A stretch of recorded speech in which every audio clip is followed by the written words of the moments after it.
All right. So, I in no way, shape, or form was planning to do this. Um, the only reason I'm doing it is because I was listening to Dead and Hip Hop. Shout out to them. I was listening to their review of Charles Gambino's latest album, 315 20. And there was just, I don't know, at the end of the review, they were talking about some things that just kind of, how, like, what their favorite Beano album is, and, what they liked about Beano and all these different things. And as I was listening to it, I was like, man, I was like, it's not that these things about Beano aren't great, but that's not at all what got me into him. And so it made me want to go back and listen to my first Beano project I ever listened to, which was the EP that he released in, I believe it was like early February 2011. It was right before my birthday. And so, um, yeah, I remember I heard it like the week after it came out. Found it online on some website. I can't remember, one of those random internet radio websites. I found Freaks and Geeks, and then found the EP from there. So I figured if I was gonna go back and listen to it, I might as well do some review of it. Hear me out. I'm not planning on reviewing Bino's past projects, all of his past projects. I've listened to them hundreds of times over already. I mean, love him to death, but and he has an extensive discography, so I'm just not planning on doing that right now. Maybe in the future, but not anytime soon. Anyways, so here we are. EP by Charles Gambino. As one of my friends calls it, EP. The title of the EP is just called EP. Um, yeah, so there's 5 tracks on this album. Short. So I have a lot to say on it. I'm gonna try to condense it. I'm gonna start with the production because I'm mainly gonna focus on the lyrics. So that's why I'm gonna start with the production and get that out the way real quick. So first of all, production wise, it's solid, bro. Like, it's solid. Ever since he started working with Ludwig, when he met him on they said a community, like, they have been making fire music together. Like, I went back after I first heard the EP and I listened to Cul-de-sac, and that was fire. Anything before Cul-de-sac, it's I'm not gonna lie, it's rough. There's definitely highlights. There's definitely moments where you can tell, like, yo, he can spit and he's gonna be something, and not. But like, the production just was not there ever. And even his rapping still just wasn't top, but like, his production really wasn't there. It wasn't until about Cul-de-sac that you really heard that production, and you definitely hear that continued on the EP, the second project he did with Ludwig. Like, it just took his sound to a different level. So I'm really glad those two met. Otherwise, there never might have been like this level of But yeah. So production solid all the way through. Um, the production on specifically on tracks like Freaks and Geeks and Lights Turned On.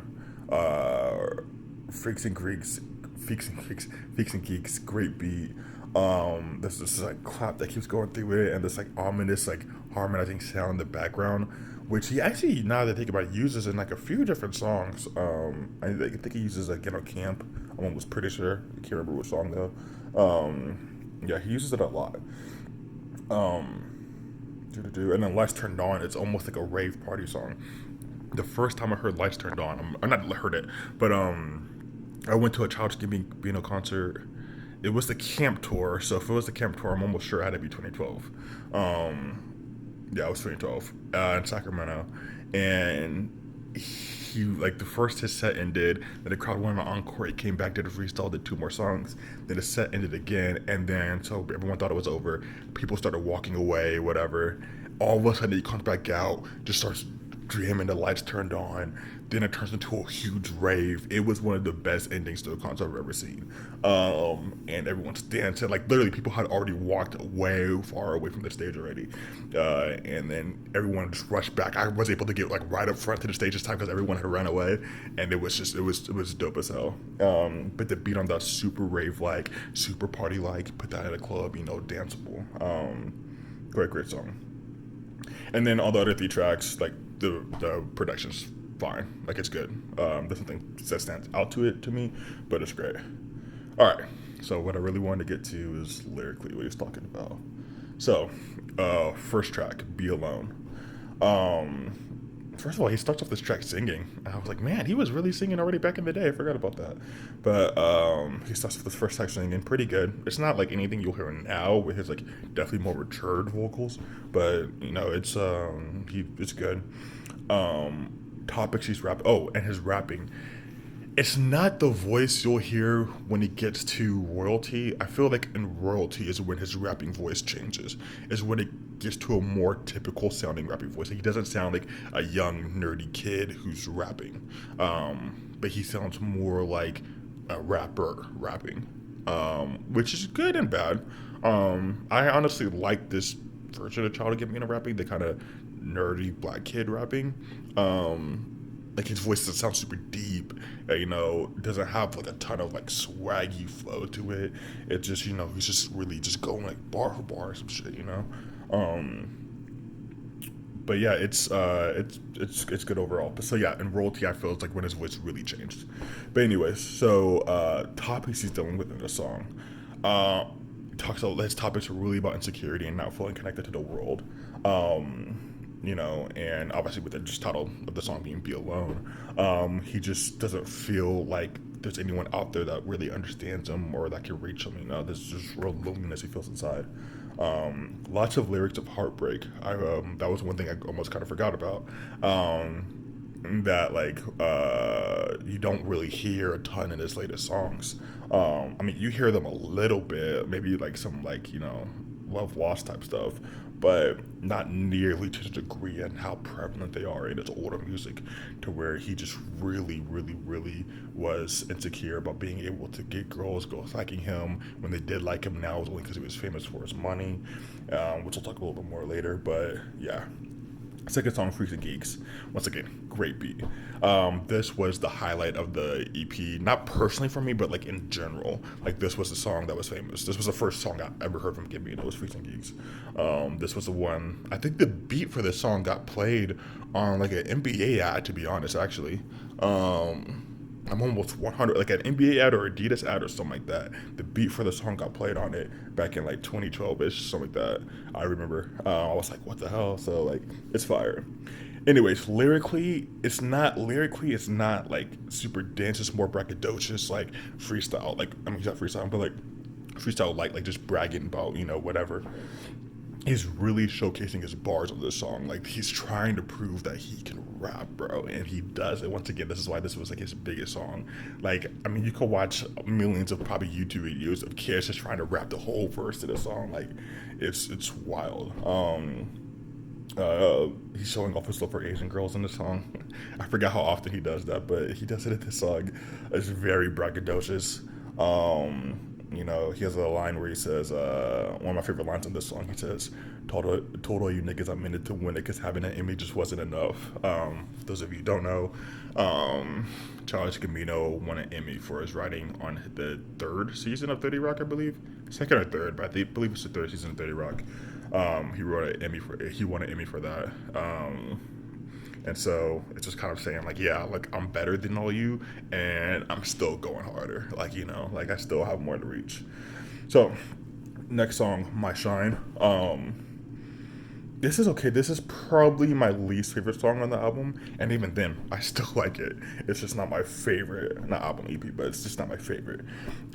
He mentions the Sick Boy Crew, which, if I remember correctly, I could be wrong, but if I remember correctly, it was him and then some of his friends, I think just white friends, but him and some of his friends from the Derek Comedy Days, his Derek Comedy skit show. You know, and he has one line in this song that to me is really identifying of his early music. He says, "I make music for whack blacks to blast black. I make music for whack blacks to blast back." This is a huge. I'll mention it again in the next few tracks. This is a huge theme in his music of not being a typical black guy. Like, if you were to see any image of a black dude on television, aside from like some Urkel shit or whatever, but like typical image of a black dude, you know, hood, rapper, whatever, like, that's not him. he maybe hangs out with white friends, he's nerdy, he likes talking about like anime and all the other stuff like that, which for black kids now it's cool to do that, they can do that all they want, there's more diversity to being young and black now, but back then, like I would say like the late just 2000s or like whatever, like that was not really a cool thing. I really felt like Tyler and Bino were the two people to really like really push up boundaries of what it means to be black. There's not just that little box. But yeah, so, and for me, that was a big reason why I vibe with it early on.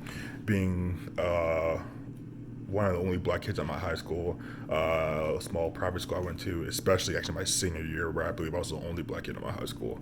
And so, once again, just not feeling super accepted when I was around other black people.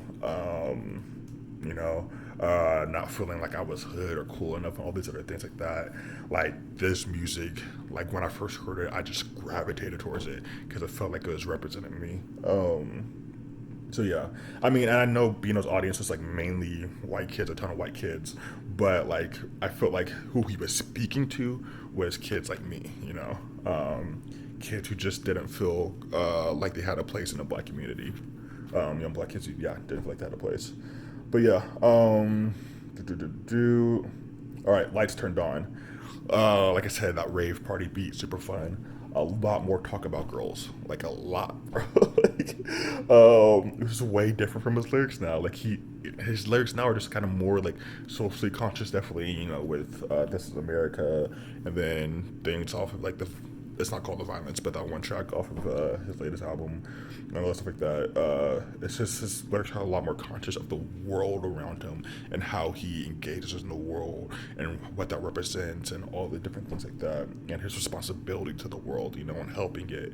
It's not just about his own personal feelings, but now about what he could do to shape the world around him because he has that powerful voice now.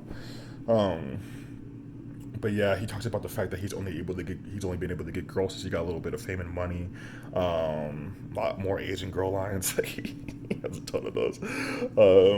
He has really fetishized Asian girls back in the day. But yeah, you could really see his insecurity when it comes to love and getting girls in a song. Now, my favorite track, the last track on this project, Not Going Back. He's really speaking about his fear of failure. How he's made it or seemingly made it on the way there, and that he's just super scared of, going back to being normal, going back to not to being a failure, job out, whatever, And also, I mean, he mentions it a few times through the song, but this is the third time he mentions being called a maggot in the song. And it's just kind of like, I could, even though that didn't happen a lot to me, I could definitely see it happening to a lot of nerdy black kids, being called out by, more hood traditional black dudes back in the day, which is being called gay and all kinds of stuff like that and whatnot, just because you were nerdy or you weren't hood or whatever. He probably my favorite line in this entire EP. He has a song where he says, whiskey sipping, want to drink the whole bottle, but these smart middle class black kids need a role model. And I remember first time hearing that, I was like, this is my favorite rapper. This is my favorite rapper. This is my rapper. I think this was the first time in my life that I had ever felt like a rapper was speaking directly to me. He was going directly at the heart of the things I experienced. Every rapper until then was talking about shit I had never experienced, but it sounded cool, it was grooving, whatever. This was the first time that I was like, wow, this is a rapper who went through the same life I went through, who knows the same type of shit that I deal with, with having mainly white friends, with not fitting in, with the parents looking at you weird, or treating you different than the other kids, or, white girls, not liking you because this, it was all the same topics he was talking about, really vibe with me. And so that's why that line, whiskey sipping, want to drink the whole bottle, but these smart middle class black kids need a role model, was just he was there. He was my role model. 100% was my role model for me. Until I met Tyler like 2 months later, then Tyler kind of became the role model. Though I really I swear to God, I only listened to Tyler and Gambino, I think for like a solid 2 years, and then I ventured into more rap, but still stayed heavily with mainly them. But like for I think 2011, 2012, it wasn't until 2013 I think that like I started listening to like maybe TDE, ASAP Mob, some other people, but like 2011, 2012, it was strictly Tyler and Bino. Like that was it. Um, yeah. He also has this line where he says like, "I don't act black, I just act me." Once again, just more of this kind of theme of I don't fit in with typical black culture, and that's okay. Like he's kind of coming to terms with that being okay and saying like, I've tried all my life, he doesn't say I've tried all my life to fit in, but like he's always felt awkward about not fitting in, all this other stuff like that, and kind of ashamed to it to some degree. But now he's kind of like standing on it proud, like, no, this is what makes me special, this is what makes me unique, and there's other kids like this out there, and they need somebody to speak for them.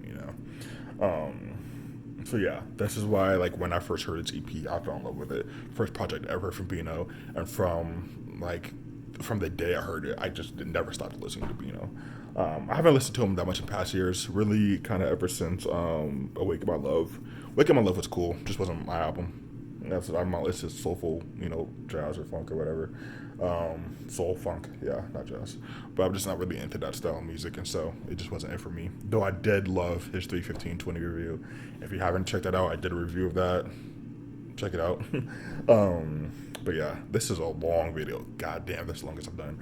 I'm gonna quit this now. Sorry, so y'all have to watch more of it. But yeah, I probably will not do more Bino music.